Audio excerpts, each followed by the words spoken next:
I'm pissing in a men's urinal 7 years ago, and Thursday night first show, and some guy's next to me, and he's at the urinal next to me. He goes, "Hey, Teeb, sorry you and your girlfriend broke up, man." Wow.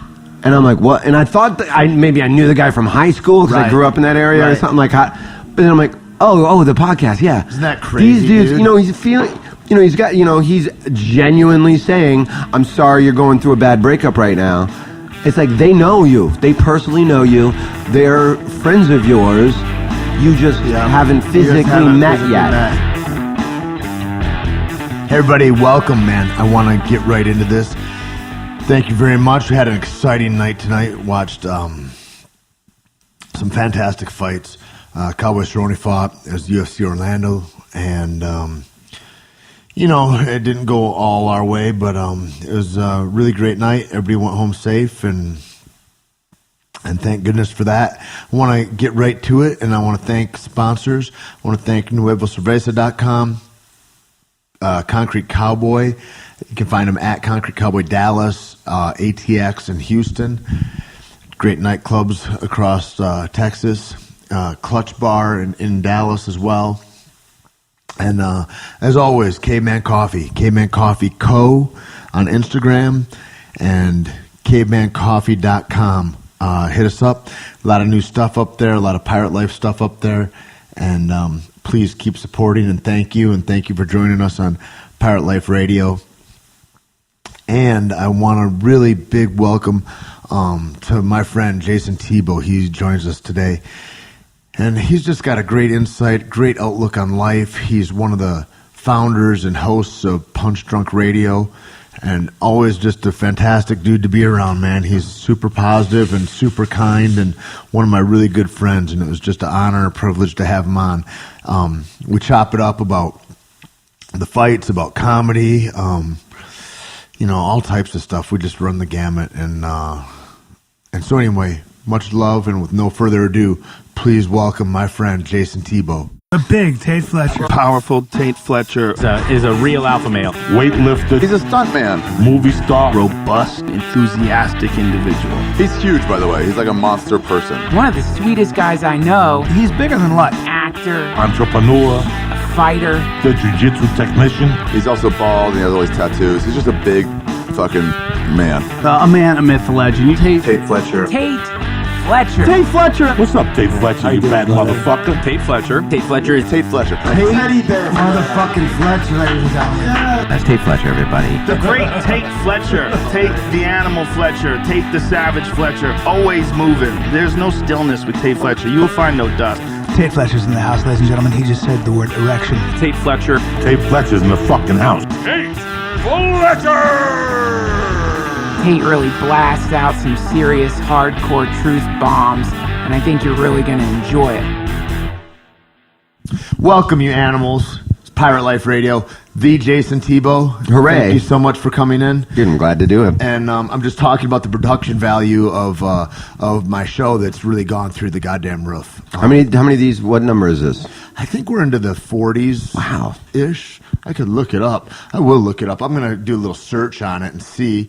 But I had a lot of help. My man at Nasty Nate Harris.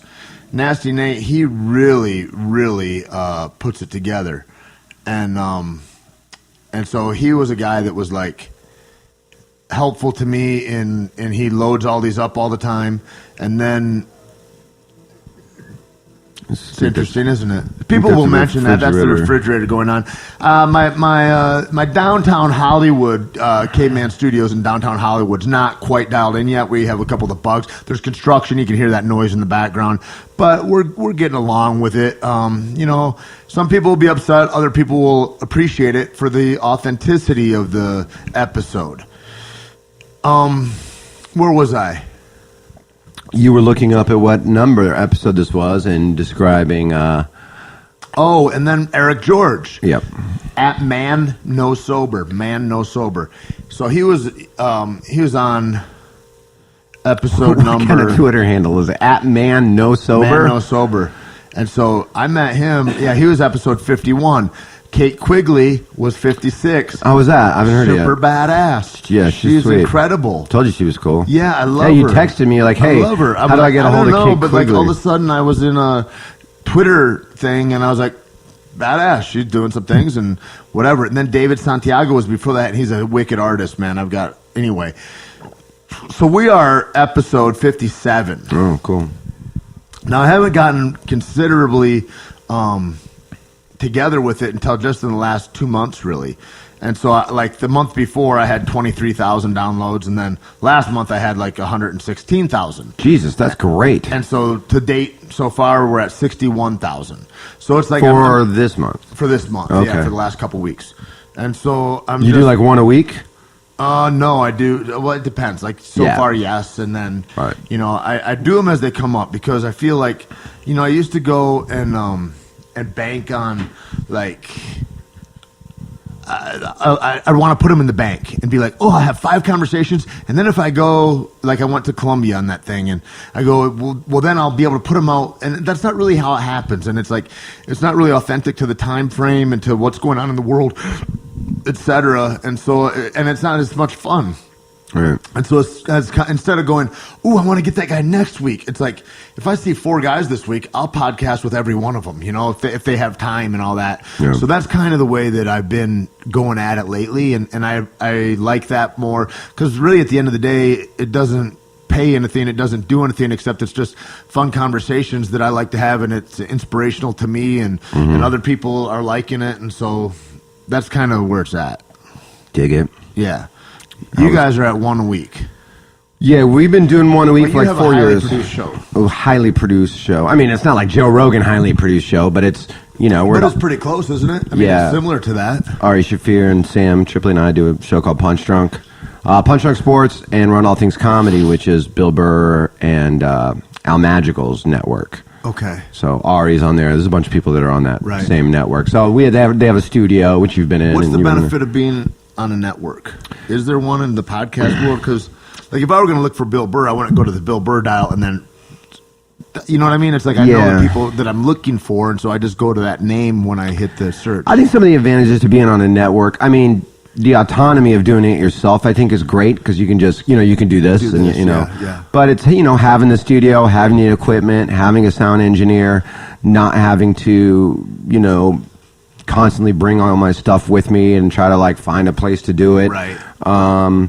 And, when it comes to advertising, kind of being in like a kind of a co-op like that, all of us kind of bring things together that we can all split up. That's And then kind of there's good like that way. one person that's like a manager for you guys that goes out and gets your advertising Yeah, dollars. yeah, we got all that kind of stuff, I'm just going kind of on. waiting for that to come to me. What do you mean, ad stuff? Yeah, Well, like dude, if eventually a company will come. 100,000 dollars in a month. You should start bringing some dough. I don't in know here. how to do any of that. I got a guy because one of our sponsors is a thing called Caveman Coffee, and I know a guy who might be able to help you out. Awesome. It'd be so funny if you're paying yourself to. That's kind of what I do right now. Is like I just I blow up all the things that like my friends are doing, and I'm like, yeah, Deuce Gym or Caveman Coffee or Original Nutritionals Fish Oil or Sure. like whatever, and It's a good thing for that, man, to get the word out. Yeah. As a comic, it's great to do a podcast and go, hey, man, here's Fuck, what it's invaluable. where I'll be in your time. Podcasting has completely Dude, I look at what fucking happened with Joe. changed comedy. I was like, so he's a guy selling out rooms wherever he goes. Sure. And then boom, selling out stadiums. Yep. Like or what big theaters Yep. and shit. And it's like, ooh, that's different. And then guys that were 5-minute headline or intro guys or Sure, whatever, openers. then are like they couldn't get a call back from certain the improv or the whatever. I don't know. That'd Yeah. be wrong to say name. I don't know the names, No. but like like that kind of thing. And now those guys are headliners because they're on the right podcast and they have that exposure. It's Exactly. amazing. Dude, we're recording this at the Comedy Store right now, and I've been here for the better part of 14, 15 years. And in the last 3-4 years of my life, the other night, about a week ago, I was in the parking lot, and I was having an argument with, I think, Brett Ernst, who's a funny comedian, and we're arguing about sports. I know what we're talking A very about. macho guy. And we're yelling at each other in a friendly way, like guys would about sports if you're arguing in MMA or whatever, and I'm standing yelling, and some guy rounds the corner, and he's like, "Are you fucking Jayson Thibault?" That's awesome. And I'm like, yeah. I fucking love your show. I recognize your voice over here because you were screaming and yelling. What's in there? Nothing. Not much. Perfect. Not much. A human head was in their fridge that you just opened. And so then he's your biggest fan from Australia. But a guy from the other side of the planet. Isn't that crazy? That, would never, ever know me or my comedy. Yeah. I like is a fan. Do you ever look at Libsyn or anything like that? Like Libsyn's like the place where that hosts all the podcasts or whatever. Correct. Anyway, that fucking thing, it'll show you the demographics of where you are in the world, and it's you can really obsess about that. I have somebody in Bucharest. Yeah. I have 4 guys in Pakistan. Like, or even little towns. You're like, wild. what 8 people in Des Moines always listen to? Yeah, it's so cool. That's man. so weird. That is. It's almost voyeuristic in a way, in a reverse way of saying. I love it, man. Because they're watching you, and now you can see who's watching you. Well, that's the very thing that like. But that's great for comics, not to cut you off. I'm sorry about to finish that point, because you can look at that like Libsyn and go, man, I need to go to San Diego because 800 people there religiously watch me. Tate's figuring out how to shut this fucking refrigerator noise. Yeah, there we go. There we go. I was driving Perfect. nuts. You You're can welcome. As a comic or a personal, as a live performer, you can look at that and see what you know where areas you want to book. You're like, man, if I go to Fresno, I know I can probably sell out because and then you can tell those clubs. You can tell Cobb's or whoever go, hey, Absolutely. in San Francisco, I get 600 people that dial in every fucking Tuesday. and if you knowing that you're looking at this and go, hey, there's 600 people that religiously watch this show in this town. Yeah. If I talk about it a month ahead of time on 4 episodes, fucking all of them are going to try to go if they can. So it really does help you. That's huge, man. Podcasting has changed. You saw what it did for Mark Maron's career. You saw what it did for Joe Rogan's career. You've seen what it has done for people like Sam and Ari and myself and all these other people that like. And I can't speak for really Sam or Ari, but I can speak for Ari. I can definitely because it's really helped his career. But hugely for me, for Ari, it helped his career in such a way because it allowed him and he's one of I think he's a fantastic comic. Great, but so and I say that like it's not like he doesn't have great comic, terrible talent. person, but, horrible person. But he was when he was opening for Joe all the time, and he's like he's like, is this really real for me though, or am I just riding and coasting? And he's like, I don't want to feel like I'm coasting. Correct. And then he went and banged out on the other coast, man. He's like, I feel like I did what I needed to do in LA, and then he went and he smashed it, and a huge portion of that was his diligence to his podcast, I think, and which is an interesting way in that we're all connected in this world, to where it's like he moved into New York and he was already a juggernaut. Just because people knew that because of the internet, which is fucking wild. Yep. If I was network television in particular, I would be shitting my pants. Oh, they're done. Because you'd be buying into, you'd be going, okay, I want to buy stock in YouTube. I want to buy stock in Vimeo. I want to buy, or whatever, because that's the next thing. Yep. And you've seen all that with Netflix and all these other things. Like all this money is getting pumped into that. Even shit that's not very good. Like Jessica Jones or Jennifer Jones or whatever. I liked it. It was all right. It wasn't great, but I liked it. It wasn't great. I liked it. But if it were on Fox or something like that, and I had to watch it once a week, I'm never going to watch that. I would watch 1 or 2. I'd be like, I had to watch 5 to get invested. And I was. I got invested at 4. You know, at 4, I was kind of like, okay, I'm in. But I think I'm in because the black guy banged the. You're into the. When he was hammering her, and I was like, oh yeah, she can take it. But that's the thing. Like it's like it allows you to get hooked. It's like reading a good book, and it's like it allows you to get hooked instead of going, oh, the first 4 pages were garbage. Well, it's also that thing of like being able to, because I loved Bloodline. I loved Bloodline. That was awesome too, and I was never going to watch that. Really? I was like, nah. What? And then a couple people like you were like, dude, this is awesome, So diabolical, good story, great writing, great acting, direction, great everything. acting, all of it. And but it's the thing is, and because I'm like, here's a bunch of rich white people in polo shirts on a boat is all I'm seeing from thing, and I'm like, oh, it reminded me I'd see the billboards, and it reminded me of like, look what I did last summer or whatever. Or, I know what you did. It reminded like we did a bad thing. I'm like, okay, so it's I know what you did last summer, revisited 15 years later, whatever. I'm bored. And that's a billboard. So that's all that told me. And then, so I heard it from other people, though, and they're like, dude, and that was an awesome, awesome series. Great series. But the thing is, and I love your analogy about a book, because if you compare that to network television, well, all these things like Netflix and what's the other, Amazon?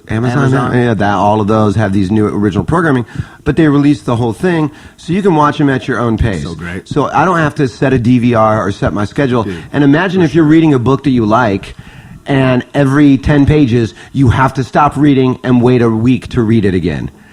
At this, you can go, man, I'm gonna. Or every fucking 3/4 of a page, you had to read. Oh yes, and here, Anacin. If you're tired and have a headache, Yep. and, or here, welcome to even better. your OBGYN. If they prescribe this, and that's horrible. That's death. That's done. Sorry, Even guys. better. Sorry, And this is the first advertising. year that Netflix had more nominations than cable television. Crazy, dude. How and you dope know what is they that? did too? Or regular. You know how they give you the whatever they're called? They give you a bunch of DVDs for your consideration. Screeners, yeah. And so now this year, here's 3 of my screeners are on iTunes. Download these. It's all. Oh, they give you a digital. downloading code? Yeah. That's smart. Here's your code for. Well, it's just better because you're not combo wasting garbage. It's like, how many great. screeners? You watch them once and then you give them to people, you throw them away. And they're like, please destroy these when you're done. Right. Do not give these away. Please. Please break these in half and bury them in the earth. It's Yeah. like, You know what I did with fuck my that. the one where they're like, here's the codes. I just emailed them to friends. Sure. I'm like, whatever. Why but not? I think that, it's all nice. That's all proprietary shit and whatever. What screeners do you have? But I'll see my mailbox too, what the other ones are. But I think Trumbo came and Brooklyn and I'm not sure what else. Mm-hmm. But what about all the garbage that comes in the regular mail? When do they stop doing that? Advertisements, when's the last time you cut a coupon? Never.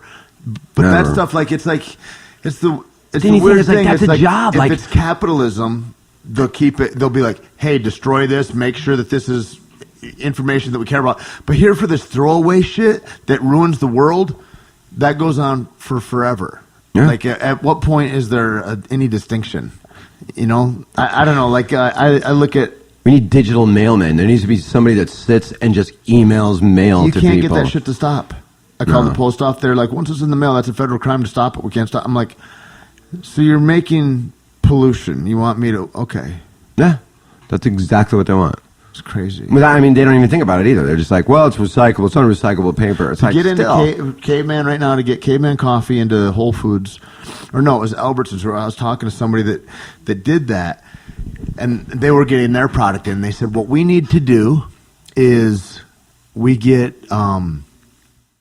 And just pay Whole them- Foods or Albertsons? It was Albertsons. There was a chain like Kroger. I know it. Yeah. And they said you need to get on the flyer that goes out, the periodical that happens quarterly or whatever with all their advertisements that nobody looks at. And then you need to go to a conference, I think twice a year, and it's like $5,000 to go to the conference, and it's like $1,500 to get in the fire. There's all these things that don't work in this world. They're throwbacks, but it's a way to get free money. It's like bribing people to get in the store. You want to get in our store, but it's going to cost you, and we're going to milk you every quarter. Wow. Or whatever. And so there's all that fuckery that's built up around those systems that don't work anymore. It's a weird free market. In that Really way. makes you wonder where that money goes. Yeah. That's Where does that money go? Well, I feel like $13,000 a year. Right. Where does that money go? Do you know? I believe I think there's a salesman. It's not going to the guys bagging groceries. No, it's not no, going no. to these poor people that are making $9 an hour. Like, what's the word that with the Not embezzlement. in but- Congress, where they've got the middleman that goes from the corporation to Congress. The lobbyists. There's it's like a lobbyist for the free market in the It's grocery. exactly what it is. That's what it is. It's 100%. So it's a that's criminal what it is. job that you've made a real job.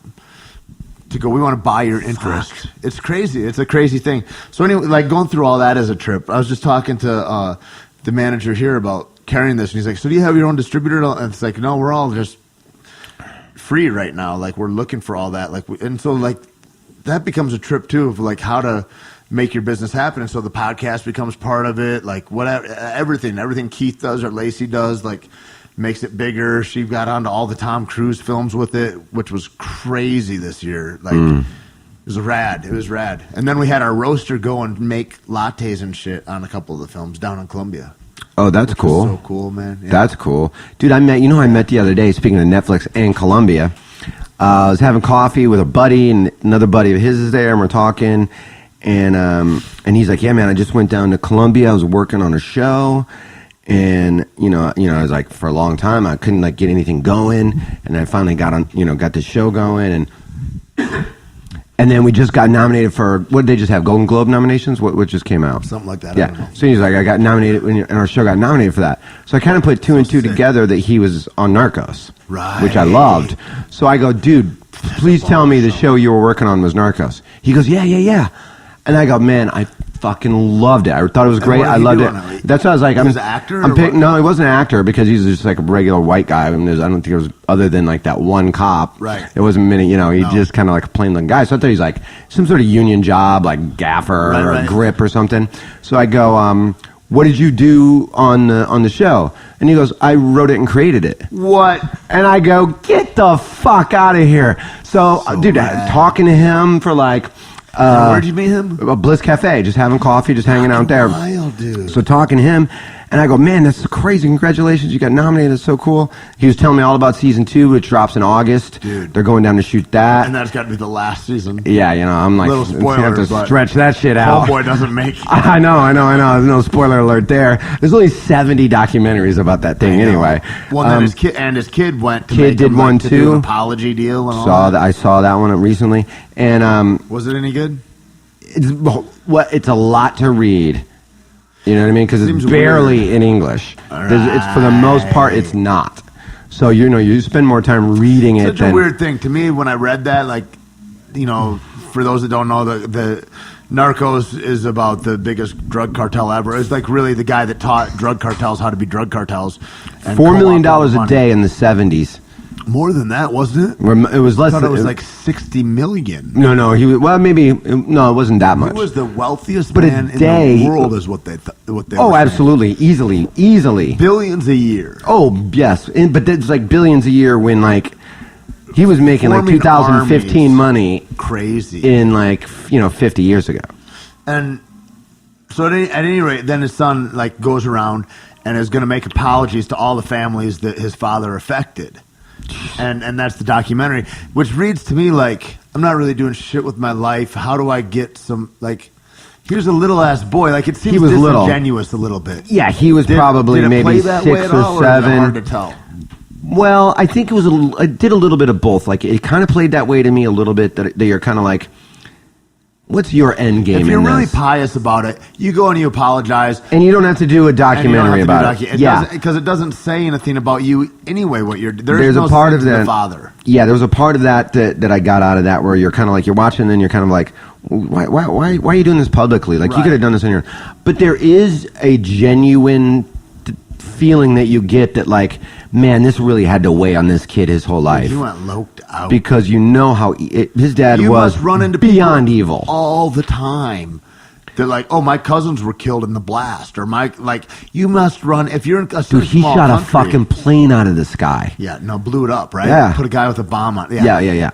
He was the first guy. Anyway. Yeah. Loped out. That's crazy. What a small world, man. Dude, I was like, I was impressed, because, you especially, because now you're super Hollywood Big Time Johnson Yeah, now. big time. I knew you back in the day when you were just a fucking tooth chipper. Yeah. You know what I mean? And, but, you meet people out here so many times where, I was impressed that he was just like, in Colombia working on a show that I liked. He could have been a cameraman or makeup artist or whatever. And I'm like, dude, what a cool project to work on.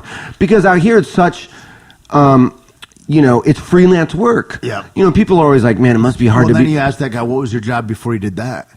Well, while I was doing that, I was also working at 7-Eleven. 100% You know what I mean? what it That was like. happens all the time. He was like, dude, the greatest thing about this is, Tarantino and guys like that. he goes, the coolest thing about it is now it just gets my foot in the door, because now I can do the projects I want to do, and I don't have to take like people like, hey man, his writing agent will be like, hey, here's a job.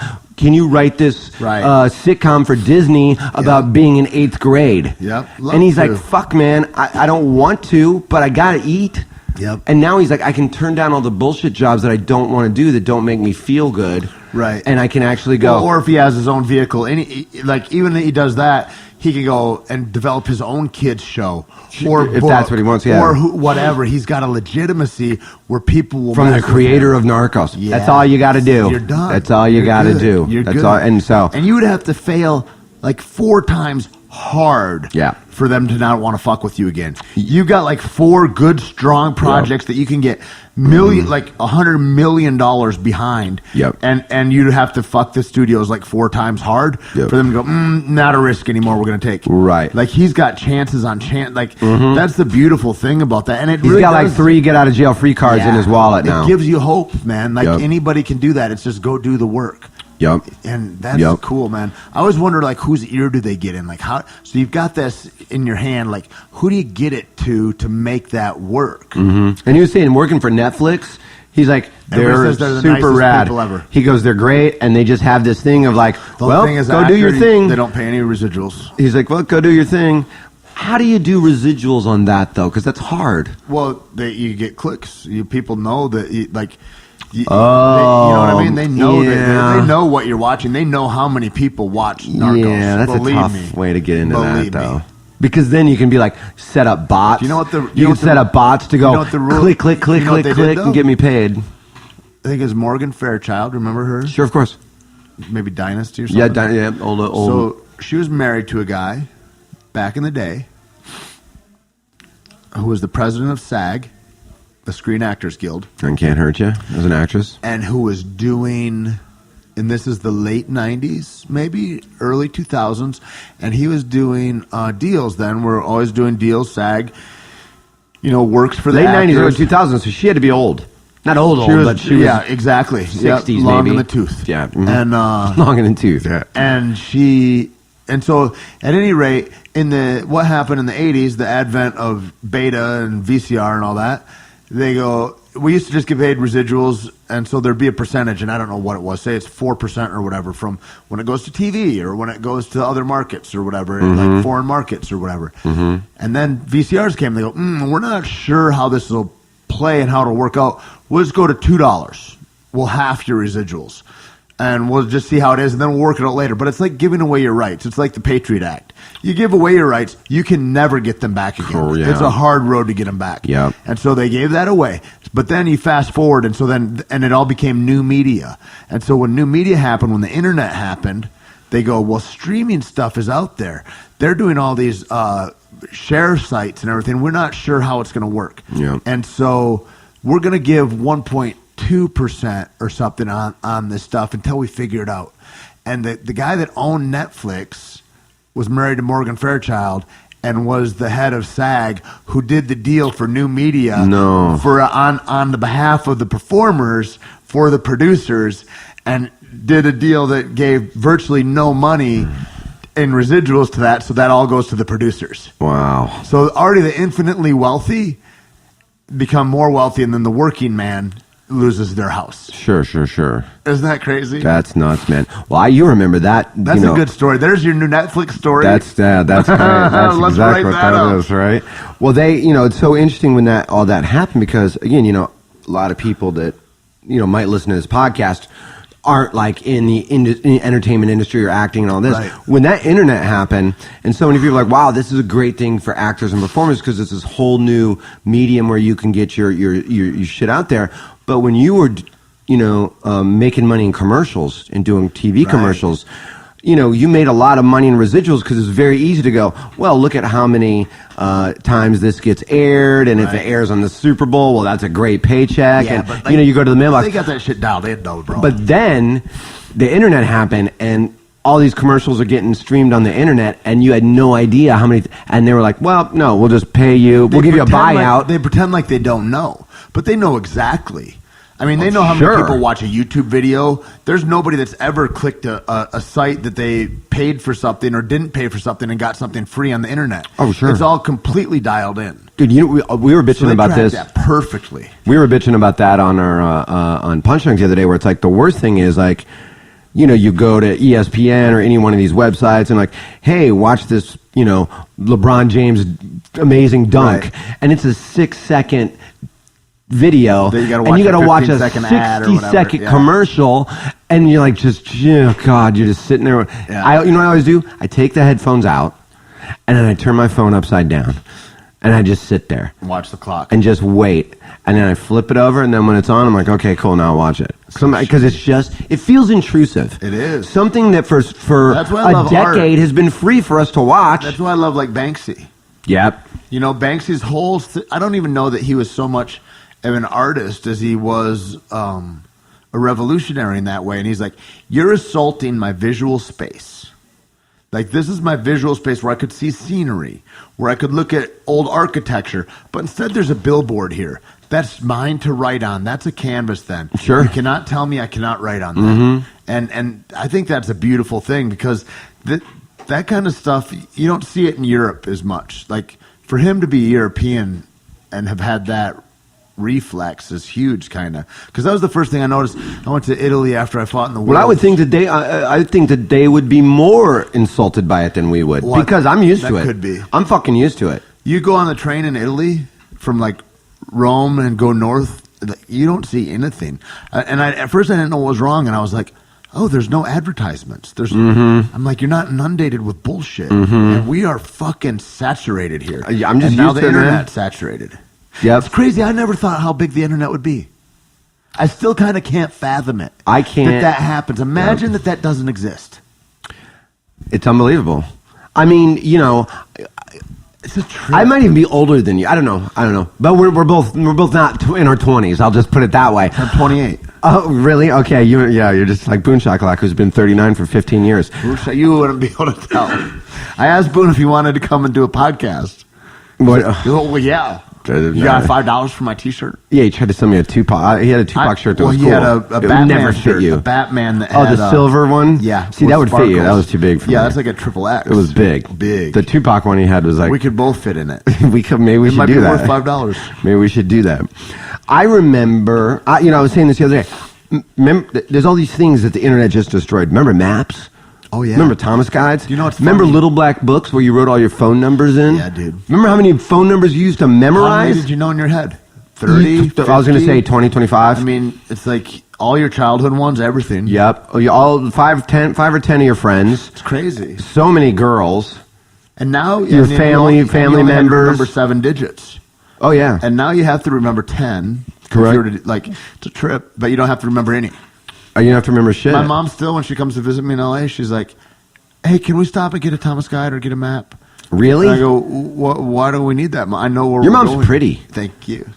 I go, what do you need? And she's like, well, I just want to be able to see where we're going. And I go, well, look at your phone. And we go into the maps. I go, see, you can find exactly. We're right. She's like, no, I like the paper and stuff, though. So she'll go, we'll go and I'll buy her a road atlas and we'll open it once. And then I've just got 3 or 4 on my floor and throw them away. And then she comes. But there's a thing tactically. I think it's the same thing for her as it is for me. I prefer when I write notes or I write anything, like I don't write digitally very well. So I will if I have to make notes. If I have to, it's not my preference, though. But if I'm writing a story or something, I prefer to write it all out. Me too. And then my memory's better that way. I Like do when I too. work on scripts or something And I think like there's that, something very personal about it being in your own handwriting. It's huge. That when I look at it, sometimes when I look at something, I can tell when I'm angry the way I wrote it. Yeah, for I can sure. tell when it's, you know what I mean? It's I don't know. Rush There's something for just time more or when personal. you're relaxed. Yep. About it being For in me, your it's own about handwriting. imprinting information too. When I do that physically, and I have to memorize lines, I'll write everything out, and I'll be able to get off book quicker. Like I'll be able to remember all that. Yep. As opposed to just reading, like that doesn't do anything for me. But when I put physics, it's weird about movement. I think athleticism, all that stuff. When you put movement into stuff, it's like that's why I think comedy is so cool when I watch it, because it's like you put like. Like fucking Tony Hinchcliffe knows how many times he puts his hand in his pocket for this joke or whatever, or if he touches his eye or like, and it's like you watch, when I watch you guys, it's like I see that all that stuff, and it's cool, man. There's pictures. I always see pictures where it's like, you'll do a show and someone will post a bunch of pictures on you from Right. doing the show, and I can tell by like facial expressions what joke it is. Isn't that crazy? And I'm like, oh wow, it just Did you see becomes that part of your Do thing. you follow The Rock? on Instagram? The actor or wrestler? No, I don't. Yeah, he's awesome. There's He seems like a cool guy. Do you know? Have you met him? You know him? I don't. I know his double, who's super cool. All those Hawaiian dudes are the best. Does he have like a nickname like the coolest. Brick or some sort of like No, offshoot? his name is Tanawai. Tanawai? Tanawai, Tanowai. What is that, Samoan or something? Tanawai, yeah, they're all Polynesian guys. Oh, okay. Good guess. Yeah. But rad dude. But he's always in all his movies. He's like fixing his cuff, right? So there's like 8 pictures in a row of him. And so will The Rock ever finish buttoning his cuff? Yeah, really. And so some fan is bagging on him and makes that, and he reposts it and laughs his ass. He's just a cool guy, man. Seems like it. But that's the thing. He's had an interesting journey too. Yeah. Like from football player to wrestler to actor to. Tell that guy he can't. Yeah, he's one of those guys. It's just like I say he does everything, but that's how Will Smith, same thing. But who's really like that is Schwarzenegger too. Jamie Foxx, but Jamie Foxx is like talented musician, very talented, singer, impressionist, amazing, comedian. Yeah, amazing. Yeah, this. Oh, that's his thing. Now give me my phone back. It's really whenever it crossed my mind too. Whenever he let I was people sick. I touch was your like, phone. can I ask a question? All that went through my head. Can I ask a question? Can I get him to not be get thinking you to about start this? talking to get me to be able to tweet how much you love black dick? Love it. You know Jackie Gold, comedian, she's a real good friend of mine. She'll probably be here later. Yeah. Yeah, really funny, nice, good. Just one of my good friends. I did a gig with her the other night, and she. When you saw said her. Jackie Gold, I instantly thought of like blaxploitation films. I was like, somebody like from Yeah, our that old, does. You know what I mean? Isn't That's it? what I thought right away. That's really Anyway. funny. So we were doing a gig, and I saw that she fucking typed in her passcode. Good for you. And I tweeted, at Jackie Gold's code on her phone is 2357 or whatever. And then it went right to her phone. She looked at it. She's like, you fucking asshole. So then she changes it. But she's dumb enough that she changes it right in front of me. Perfect. And then I go, update. At Jackie Gold just changed it to 5537 or whatever. So she's like, fuck you, man. So she goes outside, away from me, changes it again, comes back in. I'm next. So I go on stage, do like 15 minutes, come back, and she is fuming. I'm like, what's wrong with you? She goes, I fucking went outside, changed my passcode, and I don't remember what I changed it to. That's awesome. So now she couldn't get into her phone. That's so perfect. Because she didn't have the thumb thing. She couldn't get into her phone. And do you know the iPhone, if you try to get in 10 lock times, you out. 10 times unsuccessfully, it wipes the whole phone out. No way. Because it thinks it's stolen. So you have Dude, 10 attempts. That thumbprint's not perfect either. Why? I've never had a problem with it. You never had lube on your finger. You fucking idiot. Oh, dude, here comes a good story. If you like greasy or if it's wet at all, even water, like over the Water shower, doesn't. I've had done that. I've like washed my hands and then tried and it. you try it and it doesn't work, and then it doesn't work again, then it doesn't work a third time. Then you have to type your code in. Yeah, I've had that. If you don't know your code and you fuck up doing that, you're fucked. How do you not know your code though? Well, Jackie doesn't. Oh, I see what you mean. know I see what you mean. Yeah, yeah. And mine did a funny thing last week where it kept giving me a thing where you must change your code. And I was like, you must change it in 60 seconds. And I'm like, this is a That bot seems like a hack trying to thing. hack me. And so I Yeah. fuck you. Then I go into my I don't know what that was from. That's scary. it's a trip. So then I end up having to change it. I turn the phone on, turn it off. I have to change it. And then it changes. I have to change it to a 6-digit code, not a 4-digit code. Why is all this? I don't know. Now I've just got a 6-digit code. I just accepted it, and nobody. Did you Google that or look up what that No, is? Because I that's a didn't. fucking. That seems shady It to seems me. creepy to me. Let me see your phone. No, That'd be great if that worked. there's no chance. That'd be great if that worked. Have you ever like lost your phone for like an extended period of time? Not like weeks, but like lost it and then had to go get a new one the next day or anything like that? What's the longest you've been off the grid? Ultimately, is my question. On the Ultimate Fighter, probably. Oh, because they wouldn't let you? Yeah, like 2 months. Or Do they whatever it take your? was. No way. Yeah. 2 months you could not have a phone. Yeah. Is that true? Yeah, but it's nothing. You adapt so quickly. Humans are the most adaptable. I'm sure creature you ever. do, especially And when so, you're doing something like that. Inside a day or something, you don't even think about it really. It's not even a thing. You couldn't email. You couldn't go online. You couldn't go on No Facebook. magazines, no books, nothing. What? Yeah. I did not know that was They the were case. afraid there. that somebody would be non-interactive and that you would like retreat into books or something. So they wanted to create as much fury as they could, you know. And so that was the thing. Sure. Yeah. Is that still the case today with I the show? have no idea. I've got a friend that might be going on though shortly. Oh, really? We'll find out. Yeah, there's some girls coming up From the gym or from? from Jackson's. Oh, nice. It's going to be exciting. Speaking of that, we haven't talked about the fights at all. Oh, sure. I texted these girls. I texted like Peanut and Holly and Jody, and I was like, "You guys are the only three that so far haven't called out Conor McGregor. Every fucking body. I'm surprised that Alistair didn't. I was saying that before you showed up tonight. Crazy. I dude. said that exact same thing. I go, Alistair was the only Everybody. one that didn't say come up to 265. Everybody wants to fight him. Well, because it's a fucking monster payday. Monster payday. It has nothing to do with people don't like him or And don't last think year, he's a jerk. They want that so cash. well. Last year, nobody knew his name. Really, I mean, he was as well known. A year and a half ago, they didn't. He was as well known last year as my friend Tony Ferguson. Sure. El Kukui. Yep, yeah. You know what I mean? He's about that same well known. Now Tony's coming up. He's coming up for a title shot, but still people don't know his name. I mean, he's like one fight away. Maybe he's the next. Like he's right in there, but he's Yep. in the running. Top 5 guy. Yep. And fucking nobody knows his name. Your honest thoughts. Yeah. And I know you're friends with everybody, What? but your honest thoughts about Conor's chances coming up to lightweight. I thought he was going to get smashed up by Aldo. I think Aldo jumped the gun. I think Got too excited. Now, coming up to lightweight, I think it's super exciting. Conor's a big guy. Anyway, right? Yeah, and I think if Conor gets a little older and Then he he can't doesn't cut wanna as cut much, weight. he's going to have to fight That's at a lightweight. real thing. Guys get out of their 20s, they get in their late 20s, the cut is not as easy. It's not as you forgiving. always see that. That's where You can- people move up because they're like, I Yeah. can't keep cutting like this. Yep. And the other thing is your cardio doesn't stay the same. Younger fighters have automatic cardio. It's like little kids. You never see little kids sweat. Sure. No matter how hard they Just makes play, sense. they're just, And so young guys, like we saw that, who was the Armenian dude back in the day? That he was the number one guy. Nagamira. No, judo before that. God damn, he was a friend of mine too. Armenian. Not the little Manny's guy. cousin, Manny's cousin. Okay. Fuck. I know what you're talking about. And he talked a lot of shit when Ronda came in because he wanted to get his name back in the headlines.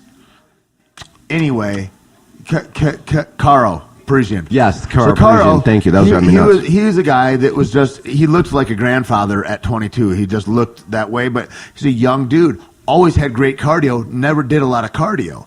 But he had a gas tank. Diego Sanchez, same thing. Never really worked at the cardio, but they had gas tanks because they were so young. Mm-hmm. At that time in the UFC, they were the young guys. Mm-hmm. Everybody was mostly in their 30s. Now, there's guys, what's his name was Like just that saying that he 19-year-old wants, kid now. wants another fight before he turns 20. Dude, that kid's special too. Crazy. He's good. Yeah. He's really good. Talented. For 19, such a well-rounded game, powerful. and he's good looking, and he's shredded. So he's Never he's fucked what a the girl in his UFC would life. want. Never got any pussy. Is that true? He's a Christian, devout Christian, like crazy, Oh crazy. no, the Christian. Tim Tebow of the UFC. Yep, exactly. Strike one. Exactly. Strike And one. he talks as if he's a Stepford wife. That's why he's so mad. That's why he punches so hard because he doesn't get any Did you see pussy. him in the interviews? He's like a Stepford wife. In what sense? The way he speaks, his cadence of speech, he's really interesting to listen to. Super positive and He definitely. Well, yeah, he's 19. If you guys would watch UFC Fight Pass, it would be just wonderful. Like it's a trip. It's a trip watching him. I mean, I'm looking for reasons to like him. Yeah. You're not helping. You're not He's helping. very Tate. likable. There's nothing to not like. You just listed 4 things for me to not like. The guy's never had pussy. He's never eaten a butthole. There's not. I don't know, There's man. none of that. Yeah, I mean that's He strike doesn't 1 even and 2. smell his own farts. Ugh. He deadlifts like 600 pounds. He's like a powerhouse everywhere. He's shredded. He's a model. He's like a real Well, and model. that's what he's talking about. He really models. That's what they're saying the end of the game is for him. Because he said, well, I'm looking at some modeling and acting choice, and they're like, that's game over. You start looking at... Because you're not all in. What's his name? That was the first guy on the... he was the first guy ever on the Sports Illustrated cover. He was beating the fighter? brakes off everybody at 155. A fighter? Yeah. And then he goes, I want to go into modeling. And that was it. See you later. Never saw him model, never saw him fight again. And once guys turn the corner into that, I mean, that's what people's criticisms of Ronda were. There was, well, she's a little bit too Hollywood. And I so, think that we saw that in her last fight. I think because the more she kept putting on her plate, she did a couple movies. She did, The Expendables. She did the Entourage film. She's on every cover of everything. Yeah. She's got a book coming out. A perfect storm. She's got a book coming out. And look, man, I'm not saying don't make yours. I'm not saying don't go get that. I'm just saying, if you got a fight coming up, it's time to put a pause on everything else in your life. It's a horrible predicament, though, because I get that. When you're finished, you're not special anymore, so nobody wants you in their movie. That. They like you in your movie, whether they're actors, directors, producers, because, did you see the girl I put in the movie? She's fighting next week. Yep. They like that because it's present. If that's past, they're not putting her in the movie because she has some thespian. Because you used to be an Olympian. They don't give a fuck. They don't give a fuck. They don't care. No. And so after she's done fighting also, if she's not true to the fighting, she's not going to get an acting job either because she's not a great actress. She's a great athlete. Yep. And so that becomes the double-edged sword. Do you want to dip your toes in both water or no? And it's kind of like you got to be badass and then believe in yourself enough that like John Jones goes, I'm going to be a smashing machine for another 3 years. Yep. And then I'm going to go strong into acting or into whatever it is and do that also as an adjunct to that. Yes. But you can't do it simultaneously, I don't believe. No, I agree with that. And I think that about a lot of things. Everybody knows that too because they all go, hey, you can't fucking you can't have you can't be like waiting tables and a fighter anymore. You got to be full-time athlete. Especially fighting. Especially fighting. It's one of the hardest things. And so, like, guys do that. They work nights or they work, as bouncers. They work all kinds of crazy jobs. But mostly, if you're not a full-time fighter, you're never going to be a top 10 guy. Yep. You just can't be. You have to work. You have to work differently than that. And you can't have other stressors in your life. That's a huge mental game. Yep. So, I don't know. I think that. Did you see Holly's interview recently? She's had great interviews. She's the best champ I've ever seen. In what sense? I mean, I've never seen anybody so articulate, so genuine in their candor and what they say. Well, people act like she came out of nowhere. She had 30. Well, she's like 35-2 as a boxer. There's not another person like when Ronda was talking all that stuff and trying. She doesn't want to be a champion. She doesn't know what that is. She said some really diminishing things. She said things like, Let her take this payday that I'm offering her, and then she can go buy a little house in Albuquerque somewhere and live off that for the rest of her life, or something. And it was like, she's like, she doesn't want to handle this press, and Ronda's there, and she's got press around her. There's nobody that's been a champion as long as Holly Holm. Holly Holm is a long-time kickboxing champion, 6-time world champion boxer. Are you kidding me? She knows what holding belts is like. It's no pressure. I would also argue it's less pressure than it was for Ronda. I mean, she knows already what that's like, and she knows who she is. Mm-hmm. She's not twisted about like I'm going to be Susan Sarandon or some shit. You know what I mean? Right. And it's like, I need all these multiple streams of income, and I got my press. What do you think right now? You watch the fights tonight? Tonight? Yeah. Overall of everything? No, what I'm going to ask you is this. You saw the commercial for T-Mobile or whatever that is, the phone thing with Ronda in it, right? Sure, of course. You can't watch anything without seeing When you look at it now, does that have the same punch and value that it did? When she's like, this is my cage, I own this. This is my place. This is also my place. And I'm like, that's just not really ringing true anymore. Well, to me, I do hear that. And I had this conversation recently with somebody. We had a caller call in to our last episode on Punch Drunk, and they're like, well, you guys are watching the fights, the pay-per-view, the Aldo, the last one, McGregor, and they kept going and showing that the UFC PlayStation game. Right. And Ronda's on the cover, and they're like, that's stupid that they put Ronda on the cover. I'm like, they signed that shit 8 months ago. They already printed 4 million of those. She probably haven't even signed up for this fight when the negotiations to put her on that cover. Well, that's what I'm saying. They have all this. It's like, I almost blame T-Mobile for going, hey, we're all in on this. How about this, though? Isn't it kind of like when you look at all the people that they give clothes to in Cambodia or fucking That Nigeria have, or like, whatever. Super Bowl and they got champ the Super shirts. Bowl losers Yeah. because they print all the shirts. I've always wanted before, one you of know what those. I mean? It's like Yeah. it is like that kind of. Yeah. It's a lot like that. It's like, you gotta be. Like, well, we got this if you want to product be that the we made, person we got to put it out there. that's ahead of the game, that's like, the minute it's over, you can buy this. Yeah. Well, then you're taking a risk. Yeah. I used to work at a place that when I was in college, we did big time screen printing things, and the Colts were, maybe the Indianapolis Colts were about to go to the Super Bowl. Do you mind if I have another Caveman Coffee? Go ahead. I had one. I'd love that. Would you like another? I've got one right here, and it's delicious. Okay. So it was like, hey man, at the end of this game, Colts win. All you guys got to come in 8 o'clock at night, and we're just going to print all the way through the morning. And then they didn't win, we didn't. But we had it all set up and ready to go. If the Colts won, we were just going to bang out like 10,000 shirts and make you're them. the guy, and you've got Walmart, you've got the grocery stores, you've got Walgreens, you've got all these that are going to have all your shirts, and you've got to print 1 million shirts And before something the like game. that. It's a perishable thing. It's like, And you already have to have them not only printed, you already have to have them shipped Yeah. there. So they have boxes of the Bengals and they have boxes of the Colts, Yep. or whatever the thing is, Yep. right?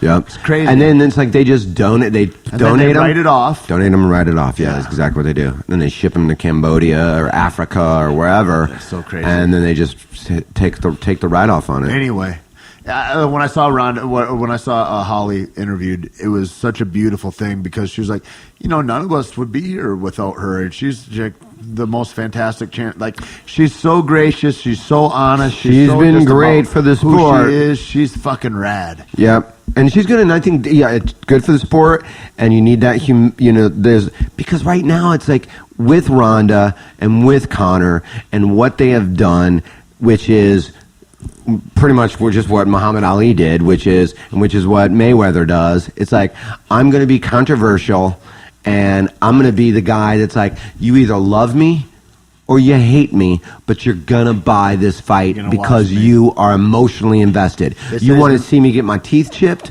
or you want to see me fucking choke somebody Yeah. out or throw somebody in an arm bar. I think the Fertittas said that they think Connor's going to be their first $100 million fighter. I saw that too. Crazy. I saw that too. Not even sure what that means. How to like. Yeah, does that mean he's making $100 million? Because I can't imagine a UFC fighter breaking in wild. that kind of cash. I don't see them paying somebody that much money. I don't see him breaking. But I like can that. see them making $100 million off of one fighter. yeah. Absolutely. Crazy, huh?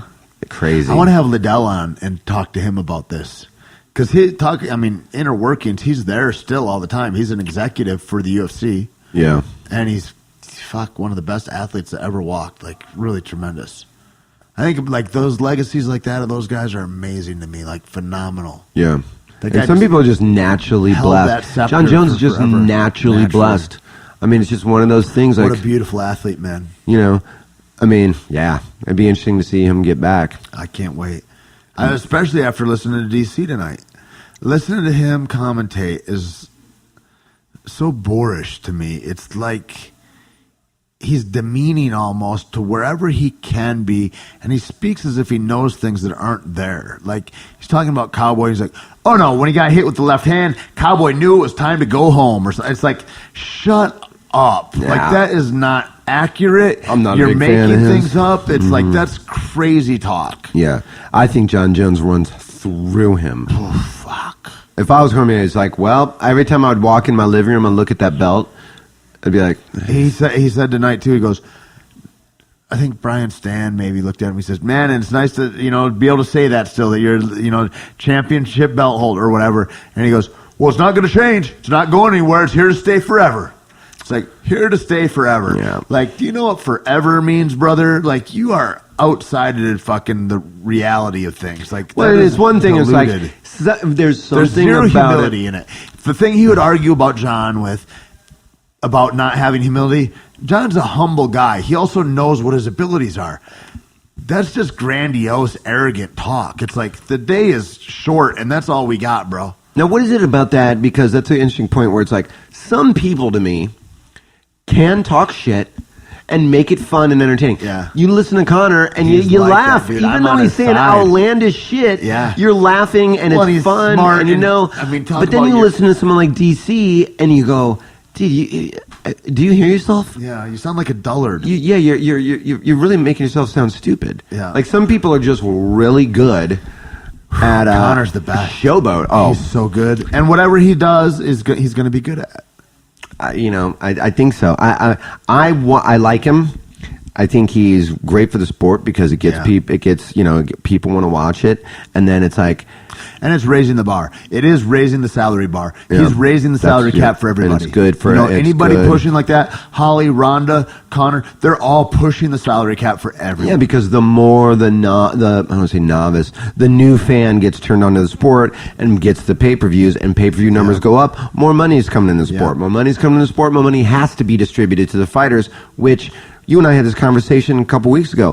How incredibly difficult it is to make a living in that fight game. Oh God! And people just don't know. You rent these pay-per-views and you People watch this think- and you think, hey man, all these people are making six figures and killing it. Anywhere in entertainment, people. I mean, I remember the girl that played the girlfriend on wonderful fucking woman, beautiful actress. She played the girlfriend of on Breaking Bad. I'm blanking on dude's name. Ooh, the one that died? The one that we smoked. Yeah, we shot in the face. Oh right? no, I thought you meant the one Emily. that had that overdosed in bed. Oh, not in real- because she was hot. So no, different. You know what I'm talking about, though. Yeah, that was the one that he rented the fucking place from. loved She her. lived next door or Yes, something, right? yes.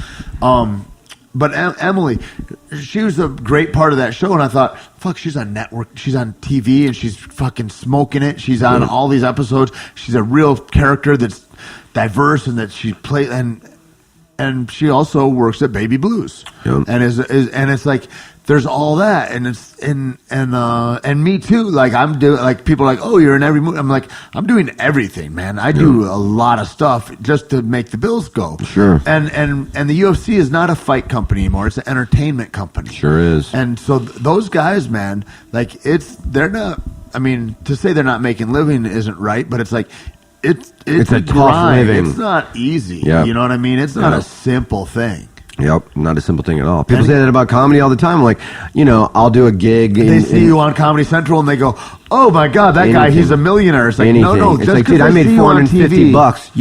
You do the fucking Tonight Show, you make $450. Or you got a show on MTV, you get paid $100 an episode. You could be raking lawns and make as much money as being For on a lot TV. of that shit. You know what I For a mean? lot of And that that's shit. real.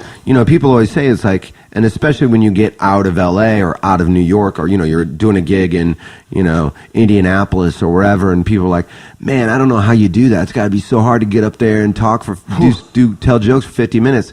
I go, it's the other 23 hours and 10 minutes of the day that are hard. Yeah. It's the constant hustling yourself, coming up with merchandise to sell so you can pay your rent, doing all this stuff Well, for and free. then sorting through all the harebrained ideas. Because Everything. every one of your friends is trying to hustle too, and then they all got ideas, and then it's like, which one do I latch on to, and which one sounds right to me, and what? Because you want to help everybody, you want to go through with everything, but then at the same time, you're like, I got to wade through all this. 100%. Yeah. 100%. It's that grind And of you it. never know what show's And gonna hit. every weekend, and let's just say, if you're lucky to be, somebody like Ari who's really killing it right now, and he's on the road all the time, or anybody like that, where it's like, it's freelance work. You are unemployed every Monday. Yep. Every Monday, you are unemployed. You're working on a movie, you're working on a TV show. I'm already unemployed. You'll work for, a week or something. You go to Hawaii, and you're in Hawaii for a month, and you're working on Jurassic Park.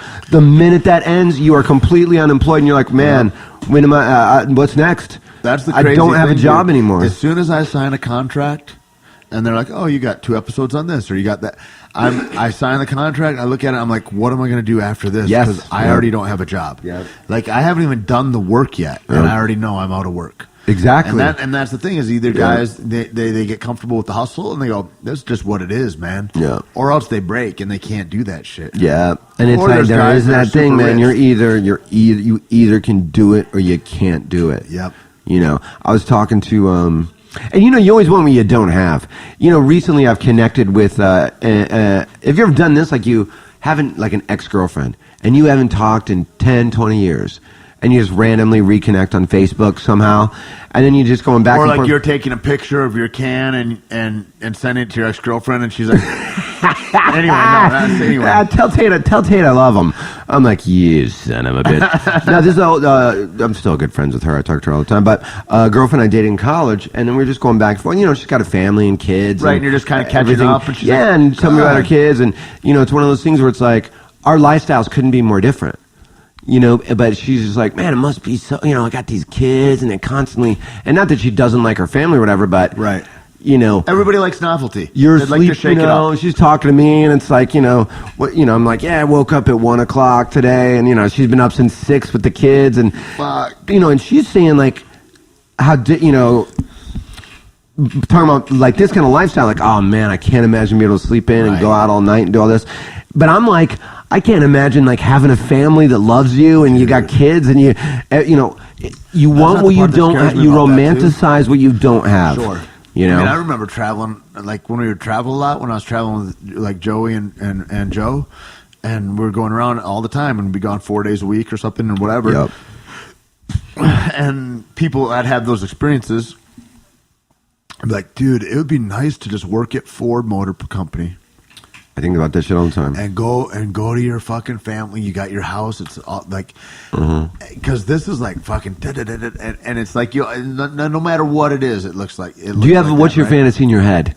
What's the escape? It's easy to step out of that because it's so not real. Oh, I don't get that. Because there's the responsibility. But I would love to have a little kid. I would love to have like a wife and a kid and all that kind of stuff.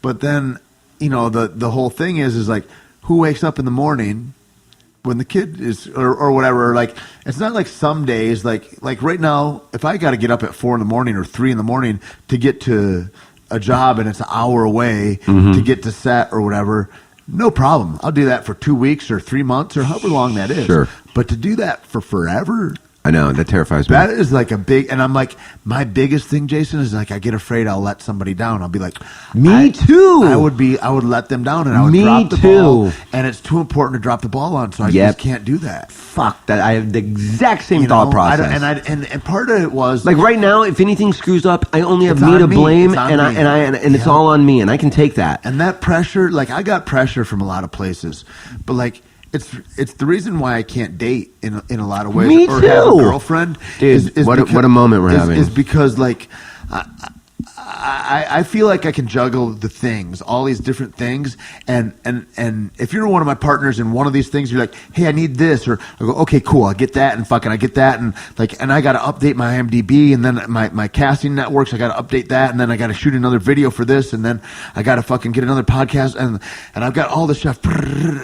But then if it's like, then like a girlfriend and emotional stuff like that, like, well, aren't we going to go on a trip somewhere? Aren't we going to, spend the weekend together? And I'm like, that pressure of that emotional thing, and like I'm letting somebody down emotionally and hurting their feelings is too much for me to take. I cannot bear it. And when that comes on to me, everything else melts away and falls apart. I can't fucking do it. Me too, dude. I have the exact same thing.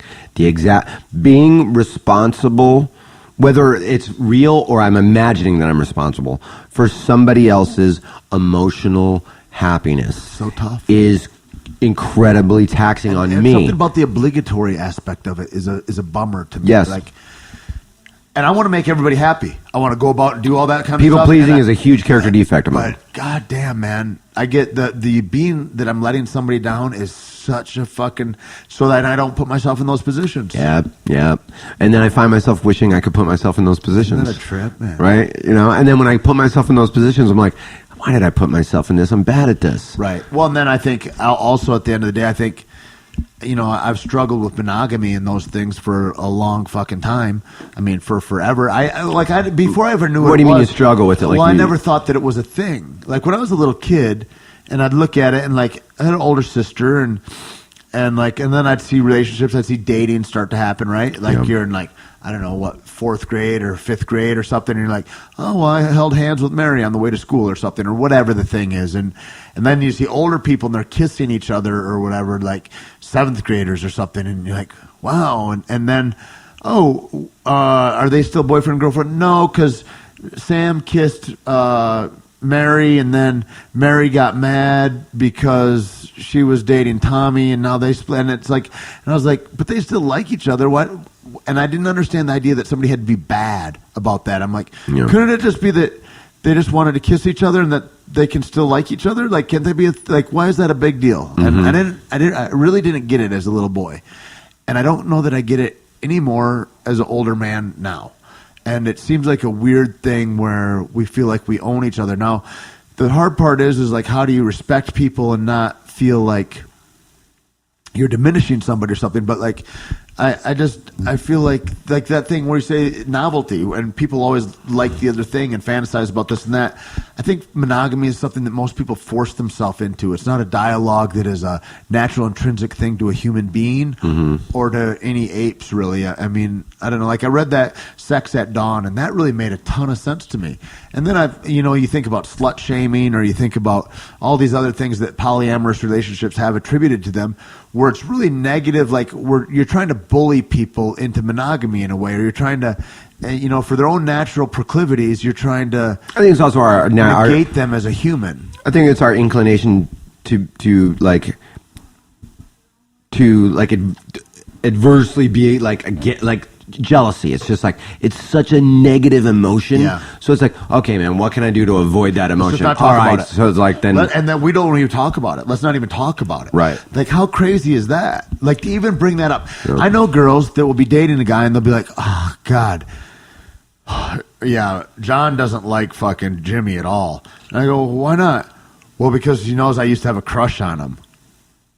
So he doesn't like him. Right. Because he's an attractive guy also. How about, like, yeah, of course, you probably want to fuck him. Like, I can, like, I have interests like that, whether you act on them or not, but you're not even supposed to have the feeling. Right. It's a dark fucking world out there in that way.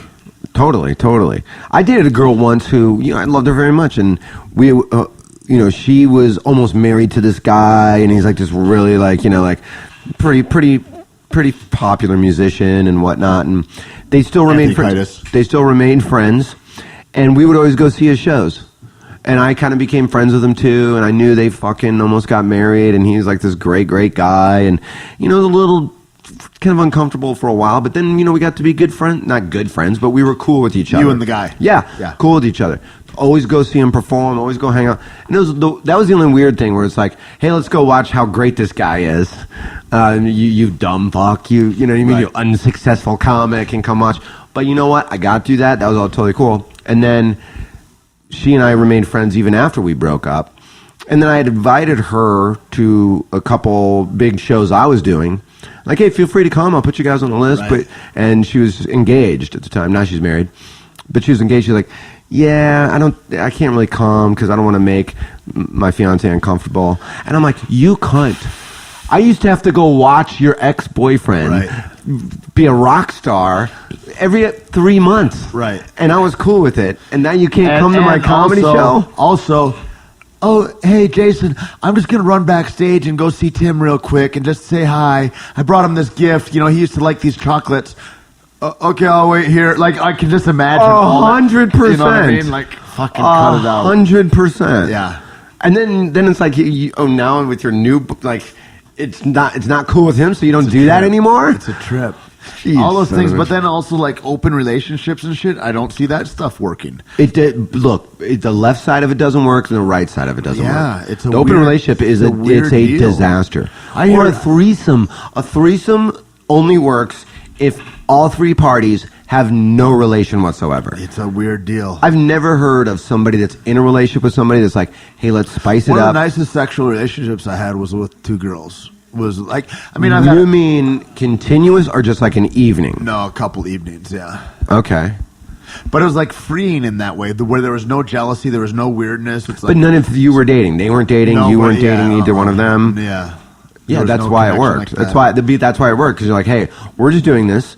There's no emotional attachment whatsoever, other than like our physical. It's a weird thing, sex too, because there's girls that don't want to fuck their old man, and they're like, well, I'm just obliged to do this or whatever. It's like, I don't understand as a human, as a man, as a human, why anybody is where they don't want to be. I'm like, why would you be in a relationship that you're not completely stoked? Other than have there's that one guy's dick in your exception. mouth One or whatever. exception What the is fuck? kids. Kids is always I the don't exception. understand that either because But they always say, man, look. They say it, but that's some weak, cowardly shit. I People agree. say, I stand together for the kids. I agree. And I'm like, so you're teaching your kids that love, being together like that, looks like hatred, animosity, Resentment. and dissension, like all the time. Like Anger, resentment. That's crazy because kids feel like a sponge. Kids, I mean, we're dulled, Dude. and we feel that shit. Yeah. Kids feel I everything. know. I mean, that's why you see, these kids act up and kids Way do all better this to have shit. two loving families that are separate. You're cool with each other, accept everybody's life, 100%. and that's it. 100%. Crazy. 100% agree. 100%. So what's the answer? There's no I mean, answer. I don't know if there is an answer. I think there's an honesty, open conversation. patience, being able to be like, you know what's a hard thing to do in a relationship is to say to your girl, you know what, I get jealous about this certain situation. Yep. I don't want you to not do it. I'm totally cool with you You know going what's to your even worse, boyfriend's though? thing. Watch this. Is that because we got these transient emotions that are always going over our spectral plane in our brain. Mm-hmm. How about, because I was reading The Ethical Slut a long time ago, and I think lesbian women write it. I'm not sure. Is that true? Maybe. I think so. I want to say yes. But they're talking about as long as there's conversations, you can easily say, hey, Sharon, I'm going to go out and I'm going to go on a date with Mary tonight. I love you, and I'll be back at about 11:30 probably, or whatever. Some days that might be okay with her. Other days not. And I think about, transposing myself into that position and going, there's some days where I'm like, for sure, go and do your thing and whatever, that's great. And there's other days maybe I'm feeling more vulnerable, or maybe something happened at work, or maybe 1,000 things. And then that all shifts for you.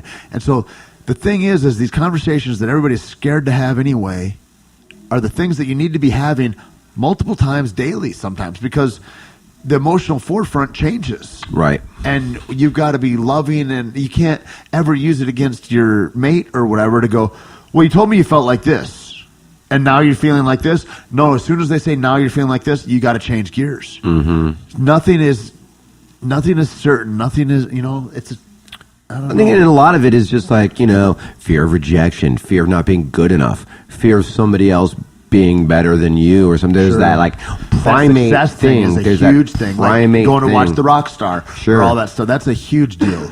Because you're sitting there and you're like, man, I don't measure up to this. Yeah. You know what I mean? Like, this is what, I have to be this good or better. Right. To be, and then it's like, so it causes you to feel insecure, and it causes you. But the flip side of that is, it's like, when you're feeling like that, for me, what makes that go away is just like having that conversation. Right. And because then that Right. person, because that shit's all in your head. Yep. And then if it's like a good working, communicating relationship, like that chick is like, oh no, That's the I don't number want to one be thing. with him, and I love being with you. That's the number one thing it has to be all the time, is it has to be 100% open communication and 100% going, I love you above all this. Yep. And I don't want to make you uncomfortable, so let's talk. And like whatever you say is going to be okay. Yep. Because I was always on a thing where I was like, whatever you say, maybe that's the end of it all. I Yep. was like, no, this is just a conversation, Tate. Relax. Yep. And that's, fear, man. Fear's a fucking... It's a trip. It's a steady, ongoing thing. Yep. I think we could talk about this until we're old men. We probably Like, will. you know what I mean? I hope that we do. Yeah. I hope that we do. Speaking of which, top 3 fights tonight for me. Nate Diaz. How great was it to see Nate Diaz back? Dude. Hasn't fought in, 370 days or something? Dude, a little and to over a see him year. get his speed. Because... Have his chin. Have Homeboy that, was a motherfucker. That jab. Came in there and was lighting his leg up. Yep. Tearing it up. Yeah, that first round, you're like, Tearing it uh-oh, this thing's going to look like a fucking... And then he scored a couple of those 1-2s. He had that fucking right jab, left straight. Dude, And that he left straight scored- was right behind the jab, I too. feel like as soon as he scored with that, he goes, oh. You saw his face. You like that, right? You saw his Let's face. go. You saw his face go, oh, man. And then the second round, he started checking those kicks a little bit, and then he quit throwing the kicks. Yeah, the kicks weren't even a part of it anymore. And you because saw, and when Diaz starts jabbing during the fight, Yeah. putting his hands down and pointing Yeah. to his own chin, And- you're like, well, and then it changes from him getting stalked to him stalking. He's like, come on, I got to chase you now? Come on. Yep. And, Yep. dude, typical Nate Diaz kind of interaction in a I fight would love that to I see. love to see. I would love to Conor see McGregor and him fight. Yep, 100%, that's dude. exactly what I was going to Dude, say. And that's a ticket seller. Ariel Helwani interviewed Nate after the fight, and he probably bounced out before that. But you had to change channels again anyway. But he interviewed him, and he goes, "Dude, Nate was awesome. He was beautiful.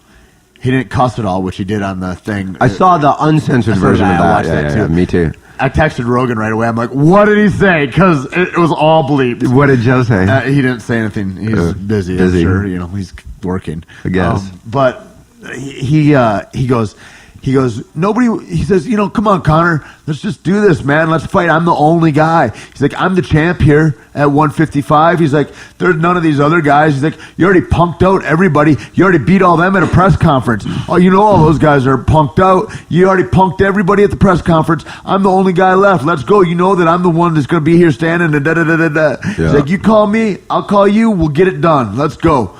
And Ariel's like, why are you back? It's been a year, and you just came a year. He was laid off, right? Yeah, like 370 or something. Bro. And he goes, a little over a year, day or two over a year. He goes, yeah. He says, there's nothing to fight for. He says, there's nothing exciting out there, and I'm the best guy out. Like they're so badass. His brother's suspended for like 20 years or some stupid shit. Stupid, man. It's so a dumb. travesty. A travesty. So dumb.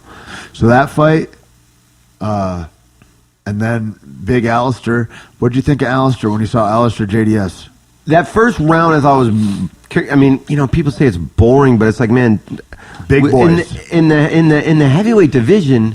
I cannot so stress enough. much leather, and there's so much weight behind those punches, especially with those two. Well, in particular, where it's like it's not like Josh Barnett. Josh Barnett. Maybe he's going to knock you out, but whatever. But it's not like he's fighting soon too. He's not swinging like Junior is. He's not swinging or throwing. He's one of the best boxers in all of MMA. He's not throwing a liver kick like Alistair is. It's not. You know what I mean? It's not like that. He's a kickboxing champion and a top level boxer. Striking wise, you got Roy Nelson that's throwing fear punches, punches that are scaring guys to death. One punch away. Roy Nelson, always one punch away. Junior, Alistair, Kane's 1 punch away. The Bigfoot was that way, right? He put Alistair away like that. Yep. But it's like there's not a bunch of guys. Oh, that was the other thing I thought was funny too. Before we get into Alistair's fight, how crazy was it that I saw a new, and it's cool, 125, 135, 145, 155, 165, 175, 185. As far as weight classes go, that's cool. That's pretty cool. If that really changes like that, I heard that's on the forefront. And then it goes. There's a 225. And then there's super heavyweight. 205, 225, 265 is and then super heavyweight. Beyond that, I'm like, who is over 265 that's fun to watch? What are there, 3 guys? There's nobody. That would be the worst ever. Well, because there would be 5 guys in it. It'd be so dumb. And they'd probably get a bunch of guys watching in there. Guys gas out in the first round. That's exactly what it would be. There would never be a 5-round fight.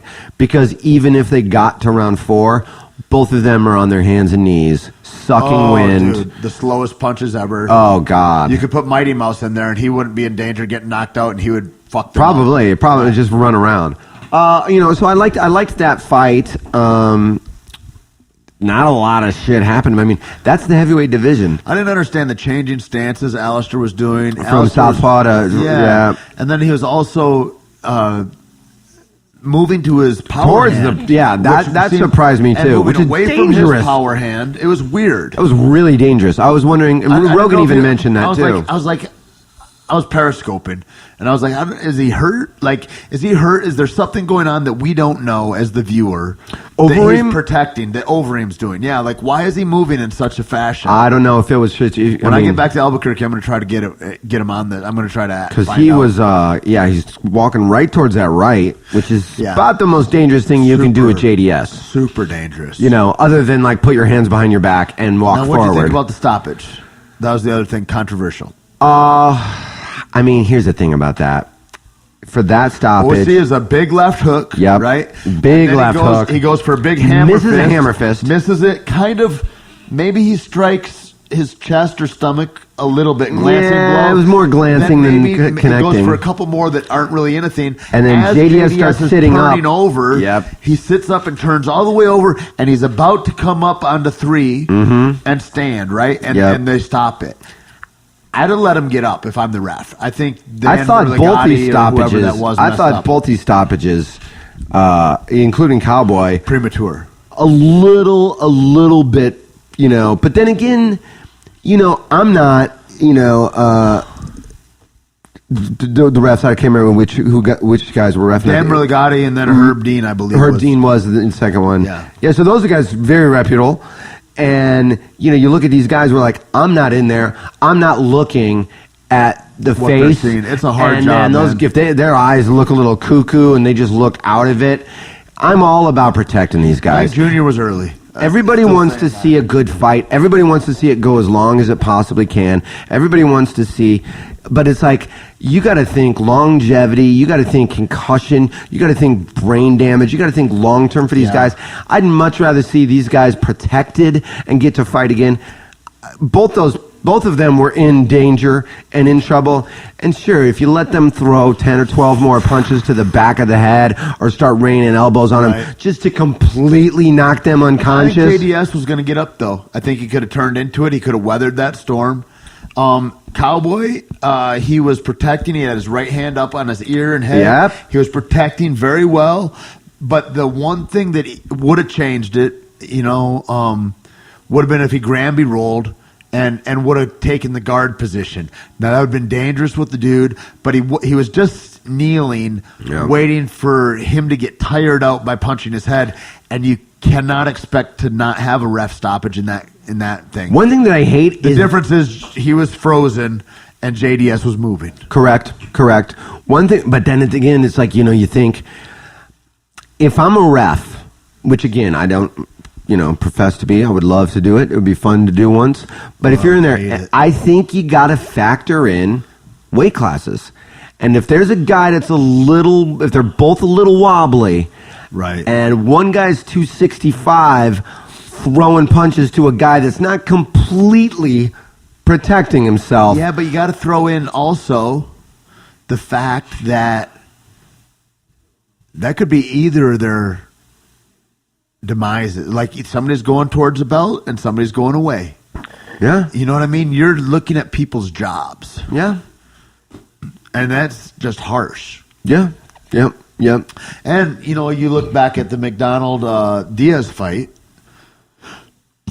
He had him almost out on his feet, I think. There's been several times where somebody let it go, and that's what's exciting about that sport, where he's like, man, this guy was almost out, and then he came back, and it's this real Rocky fucking 3 moment. Yeah. Or you know what I mean? But it's like, I mean, that thing Cowboy had was to that come back. 7 out of 100 of those fights that happens, and the other 93 times somebody has to go to, you know, they get really fucked up by letting it go too long. I wonder how much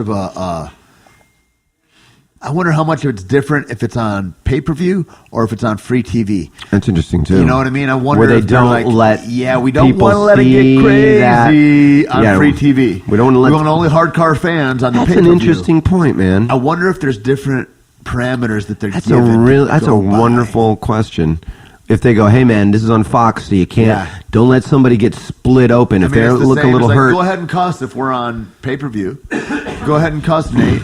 Yep. But Rogan had to pull the mic. Yep. And Rogan literally says you can't say those words on Fox. Fox. You can't say those words. Then he goes to grab it again, and Rogan's like, nah. Sorry, pal. Yeah. Sorry. That's an interesting point. I don't see any reason why they wouldn't be like, hey man, on Fox, we got to mitigate the violence a little bit. If somebody's down and they're not totally protecting themselves, don't let a grounded pound. Like, is it better that they don't see vicious knockouts? We don't want to see 27 hammer fists. We don't stuff. want to see 27 hammer fists. Not that they can. Don't go building a house on this guy. Yeah. You know what I mean? Don't call a Habitat for Humanity. You know, like 1 or 2 hammer fists if he's not protecting himself. We don't want to see somebody get their nose busted open. Right. I was surprised how quickly, virtually from 2 strikes, JDS was bleeding. The nose right away, which I know. There was a surgery, right? But that first left, that got the eye cut, both those weren't like devastating punches, so and he was amazing to bleeding kind of a lot right away. Also, I mean, Like Keith is like that. Keith, you breathe on, he'll bleed. Yep. Like there's a lot of scar tissue. Like he's fought for a long time. JDS has, and that's what Connor said. Cut up. Connor said he had that scar tissue that didn't heal well, Yeah. and when he took that That's a left, started fair bleeding. guy. Yep. You know what I mean? Fair skin. I mean, Yep. his skin is it's just different skin than thick Yep. black. Like dark skin is like Right. always going to be thicker. So like my pigment, I don't cut as easy as like Keith does. Keith's super pale. He cuts super Yep. easy. Uh-huh. Connor, same thing, I bet. God damn. I can't wait to watch that kid fight again. Connor? What do you think about Holly not being able to fight until What, 6 months or something? 7 months? 7 months? Because what was it, a wrist injury or? Well, Rhonda's face. She says, I don't think I can chew food for another however long or whatever. But like my question then is, well, what happens if Rhonda gets hurt in training? And then The that same fight- thing that you know what happened- I mean, it's like that's what so then happened you with just Aldo. let a That's what girl- happened with let a- Aldo. Let a girl build ring rust for forever, and that's the champion. You don't cater to the non-champion.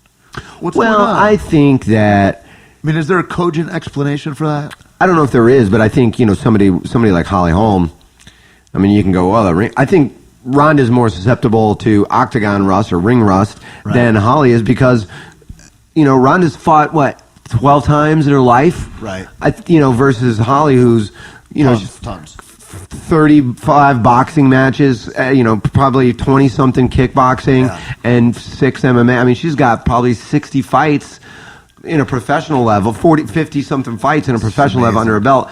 I think that she's more less susceptible to ring rust. Right. So I think, but to a normal person like that, I think that really, I think it's rude. I think that you're keeping paydays. You're keeping everything from them. Yeah. You're letting them not, and I think it's bad for the sport also because I don't believe that you're doing a service to any of the other girls in the weight class. You're hinging it then, really not even on Holly anymore. You're hinging it on Rhonda. Yes. Because she's your big payday, right? Yep. And so whoever holds the belt She's right the now lead dog. is kind of like they don't care. It could be Misha, it could be whomever. And that I don't think is very righteous. And also, you're drowning. You're making a shallower weight class. Why don't you make it deeper? Make Rhonda fight a girl to get back. Make put a girl against Holly to I feel like that's more exciting. There's something to risk. This is something we were talking about on the show also, and I was like, there really is two kind of schools of thought. One of them, which is what you're saying, to me, I think lends itself better for the overall sport, For the longevity. which is, hey man, you lose that belt, you got to drop down and kind of work your way back Correct. for it. I'm not saying she drops down to 10. Hi, Boone. How you doing? What's up? Boone Shakalaka. Okay, yeah. You gotta Boone go in Chocolate there Corner for a back minute. in. Okay, all right. So I think that he, this guy's like a cockroach. Like normally that door's locked. He just works his way up the stairs and knows how right to in, get and everywhere, boom. doesn't he? Absolutely does. I think that's it for the longevity of the sport. I think that's better, and I think it's more exciting. And if I'm sitting there at 3, and I've worked my way up, and I got a 5-6 fight win streak, and I get to 3, and then 1 and 2 fight each other, and it's a butt kicking. Right. But they're a marquee, and they're a very marketable person like Ronda Rousey, and they go, "Hey man, instant rematch because that's a payday for everybody." Yeah. And I'm like, "Shit! Now I got to go fight You know 4, what's who's crazy? also an assassin, and Right. if I lose, I drop to 8." Do you know what's crazy though? Is like you put Rhonda against a number 4 fighter. Sure. It's still going to be a fucking sellout event. She doesn't need Unless to it's fight Tait for again. a goddamn title. Unless it's Tait again. Regardless, because now what's happened also, it's like the Chuck Liddell effect. It's like anytime you've seen a champion fall, there's a cascading effect where other athletes go, "Oh, I didn't even," because they didn't believe it was possible. Yep. Their belief system was so fucked up. Yep. They didn't believe they could win going in. Yep. Then they see that and they go, "Oh fuck, that girl solved the riddle. I also can fucking win. I know Yep. I can win too." And Yep. so then maybe a number 4 does beat Ronda. Maybe Yep. that does happen. And that's an exciting fight anyway, regardless, I think. Well, I think the other thing is, it's like, yeah, she loses. Hi, Boone. She loses. Ronda loses, which she did. If she doesn't get a rematch, her next fight, I'm going to watch because I'm For like, sure. is she on the way out? Is she gonna come back or up? is she going to beat the shit I out of know, somebody? man. And then I'm like, absolutely demands a I rematch. just don't understand why it makes sense not to do it. Unless it's a short game thing. We only have this one fight, and then we're going to sell the UFC, and we're all going to be out of here for Titas. Is that like, you know what I mean? It doesn't the thing make is, like, any sense. they're all in. They go, okay, let's milk the cow on an instant rematch. Sure, but you know what else you do? If it's instant, if you can do that in 4 weeks, but you can't. It's 7 months away. But the other thing is, you go, okay, or, yeah, I hear you. Everybody's going to watch a rematch, sure. Or Ronda takes a step down and gets a fight that everyone's going to watch, and then everyone's going to watch Holly's fight again. And if they both win, right. Now you got 3 fights that make a lot of money versus 1, and everything else is insignificant. And you made a deeper weight class. Yep, exactly. And that's what I mean about that it's good for the longevity of the overall sport. Is to not have these like, well, I mean, Conor, let's give him a rematch every single time because they need stars, man. They need everybody to be stars. But you know how you make stars? Stars can make stars. Right. You know what I mean? It's like these guys, but everybody he fights gets their name in the marquee. It's like opening up for Joe. It's like doing stand-up opening up for Joe. It's true. You know? I mean, that's where that gets great because you're like, oh, shit. Joey Diaz could open up for Rogan every single time for the rest of the fucking world. Or you get these Tony Hinchcliffes and you get the Ari Shafirs and Tripoli and me and all these different people where you're like, wow, dude, great. Now it's great for all of comedy because all of us get that chance to do that. Versus, Joey Diaz could do it forever and it would be great and it would be wonderful. Speaking of Joey Diaz, he's probably up on stage. No, he's gone. He's already come and gone. What time is it?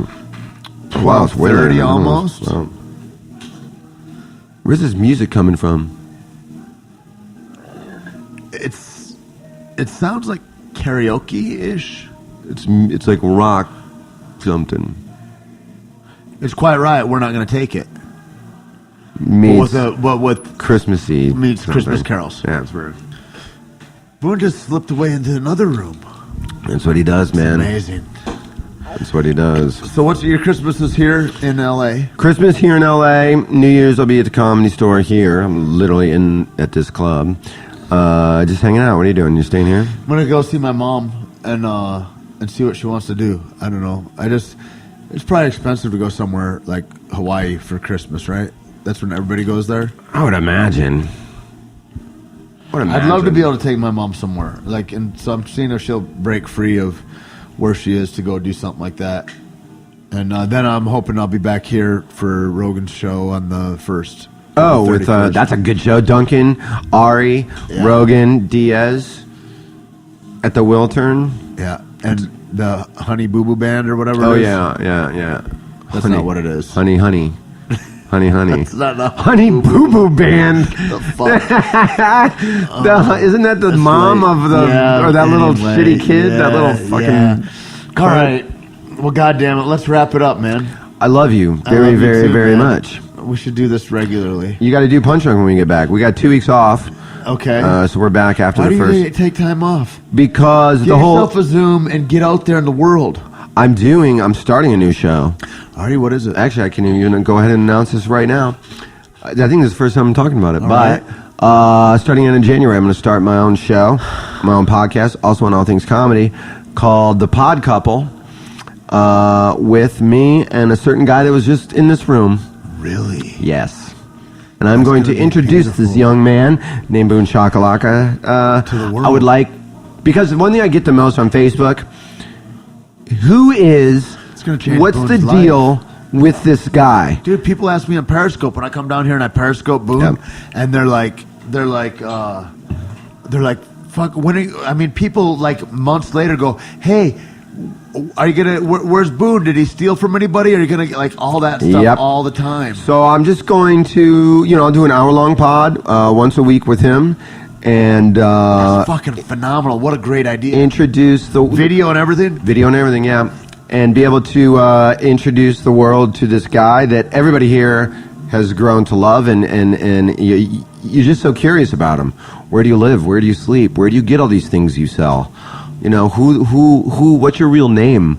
Where did you grow up? What's your Twitter handle? @TheTeeb, TheTeeb. And, so look out for that next year, The Pod Couple. me and Boone, and as always, punchdrunksports.com. You can listen to Punch Drunk, me, Sam Tripoli, Ari Shafir, two of the greatest guys and two of my best buds. And I don't know if I'm doing this right. are you? What is this? Periscope? Yeah, we're periscoping at the same. It never really works out very well, does it? This is the Periscope. We're periscoping. We're doing a lot of live different podcast that we'll is be on also YouTube streaming and on YouTube. I'm just gonna focus this right on you for a little while. Interesting. That's beautiful. Interesting. Yeah, man. Yeah. Well, so you'll be doing two then simultaneously. I think that's smart. That's good. How often are you? Once a week? Yeah, Punch Drunks once a week, 2-hour podcast No, on Tuesdays, and then Pod Couple. Pod Couple will be once a week also. You should do that twice a week. So I have two kind of different, completely different shows love it. that I'll be doing. It'll be interesting, and he's so goddamn interesting. I'm looking at starting a web series. I think I have the right guy, I think, to film it, but I'd like to just do like a living podcast kind of web series type deal of just fucking life, man. Like, here's other possibilities for life, you know? Which is, I think, what podcasting is. I think podcasting, it offers like peeks into like, here's other dudes that are like me that are doing this other stuff, and fuck, I didn't even know you could do that stuff, you know? Sure, yeah, like, that's yeah. been the most amazing part for me that is opened up in that way. Yeah, that's the amazing thing about podcasting is they're like, you know, so many people hit you up. It's like a conversation that, you know, some of you are like, dude, I was screaming at you in my car. Yeah. You were saying all the, you know, I was so mad at you or whatever, or I totally agree with what you're saying. It's a conversation that we just can't hear them. So crazy. Now we can hear them on Twitter after it gets I didn't posted. get it until I started listening to it. Yep. And then I go, I feel like I'm right. Like I was listening to Ari's, I guess, and I'm like, it's just like I'm right with my friend. Yep. And it's like conversations that I'd had with him before, and I'm like, oh, this is cool, man. Yep. And it feels like I'm in the talk. You know, It's and for us, so it's dope. like you know, I can listen to my friend's podcast, I can listen to your podcast, and because I know you, I do feel like I'm just listening to a conversation you're having. But the cool thing is, it's like all these people that are fans of your show, they personally know you. Yeah. I remember we were doing like you're podcasts intimate with years people in a ago. way This you is about couldn't be. 6-7 years ago, and then I was doing a gig at Zany's in Chicago. So I'm in Chicago. I've just been doing this is back in the day when we were doing like the UFC podcast over at Red Bands, Yumi, Diaz, all those guys. You know, back 7 years ago. I'm pissing in a men's urinal 7 years ago, and Thursday night first show, and some guy's next to me, and he's at the urinal next to me. He goes, "Hey, Teeb, sorry you and your girlfriend broke up, man." Wow. And I'm like, what? And I thought that maybe I knew the guy from high school because I grew up in that area or something like that. But then I'm like, oh, the podcast, yeah. Isn't that crazy, These dudes, dude? you know, he's genuinely saying, I'm sorry you're going through a bad breakup right now. It's like they know you. They personally know you. They're friends of yours. You just haven't physically met yet. You've met several times on Twitter Well, there's or guys Facebook. on Twitter. I'm like, oh yeah, I know you on Twitter. Like, you know, they're like, yeah, oh, man, Julio, I know you. I'm at Fuckface, and you're like, oh, what's up, dude? Yeah, thanks, dude. I don't know if you know my friend Jody Middick. Jody is a guy that was a Canadian sniper. He lost both his legs from the knee down. Don't know. He just came out and visited. Okay. And he's amazing. He wrote this book, Unflinching, and it's awesome. I think it's available on Amazon. Unflinching, a Canadian sniper story or something like that. And he's got a beautiful fucking story. It's riveting. But he was just here, and he got to know me through podcasting. Yeah. And so I'm getting hit up, and he's talking about coffee and this and that. And I didn't even know he didn't have legs for fucking months into our relationship. Sure. And then he came down here, and then we did a workout together. I mean, he's got these different legs that he uses for different things. It's fucking awesome. And at any rate, that whole connection, like, I've got this new friend that I would have never had before. Like, so he just was here for 4 days or whatever and came down. He did Jason Ellis show on Sirius and tried to get in on Rogan's and Brendan and Brian's, but it was too busy for them this week. But it's like that's the kind of power of it too. It's like this connection that we have with people is unsurpassed. It's like never before have we been so connected, and like that's to me that's the key of like like peacefulness or something, or like there's like it's like where you can kind of agree that like, oh, this doesn't make sense what media is telling me or what this is, it's like you want to know what's going on in Gaza, you can fucking find out on Twitter right now today, and those are the cool without having to worry about Pepsi money influencing any of the thing. You know what I mean? It's like, no, if I want the real truth, I can find it. I don't need to wait for I don't need to wait for corporate bullshit. Or be manipulated or be lied to or whatever the fuck it is. Like, I can actually find out the real fucking truth. Yep. Oh, and then Christmas Eve, I think I'm going to go volunteer down at the Mission downtown. Oh, really? Yeah, me and my friend Jackie Gold are going to go do that. Now, that's Clancy Iskrit. Yep. Yeah, cool. Mm-hmm. Midnight Mission. Yep. Hardcore down there. I was driving Jody through there, and I was like... He's like, oh, so this is like Skid Row and stuff down here. I go, yeah. I said, and it was like 4 PM. I go, shit changes in about 3 hours here. Like, shit's going to get different. And dude, like downtown, 3rd, 4th, 5th, like that'll close down and there's tents. Like it's a different world. All of a sudden, like you're walking around, it's like, hey, this is a nice, like scenic downtown, whatever. And then it's right around midnight, when it becomes the next day, the witching hour, you feel like you're on the set of The Walking Dead. Yeah. Like it is like, and I don't really feel like oh man, I'm gonna get a gun pulled on me or something like this. No, they don't have guns. But you're like, man, everybody is fucked up on bad drugs and in deep shit. Yep.